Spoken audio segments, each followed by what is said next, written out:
first element that I'm going to work on is the little girl. Okay? I mean, she is just adorable. Isn't she cute? Yes. So this is just a picture of the little girl just on one piece of paper so that it's easier for me to show you. And what I do is I highlight these lines that show the demarcations between values in here with a pencil so that they're easier to see. And then what I have to do is I have to identify value.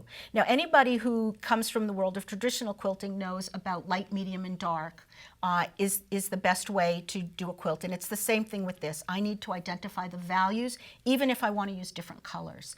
And so one of the ways that you can do this is using a red viewer like this one. Correct. Which is great, except when you're doing pinks or reds or oranges or even yellows, it doesn't really work. So I developed this. I love this. Which I call this the Art Quilter's value card.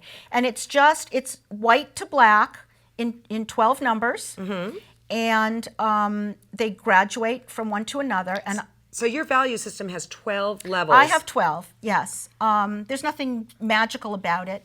And what I do is, say I'm working on this section of the dress, I will just slide this along until I find a number that looks about like the value that's in the pattern. And here it looks like it's about a 6. Have you ever thought about printing it out in black and white and using that tool that way?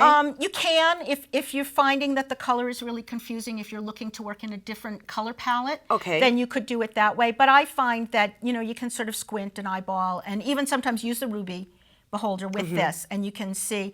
And it's not a science, it's an art. So if you called that a 7 and I called it a 6, you probably would do the same thing when you got to the fabric. But you sure know it's not a 3. Exactly. Or a 10. Right. Okay. So then what I do is I will take out my stash of pink fabrics, for example, and I'll lay them out, and I can use the wider numbers on here because it's easier, and I know I'm looking for a 6.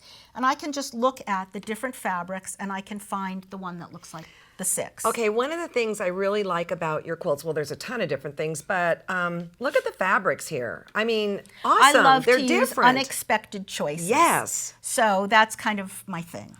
So once I've identified the values, and I've marked them on here. You can see I think I just marked the skin on here. I didn't mark the dress. But once you've marked the values, then I make myself a little chart.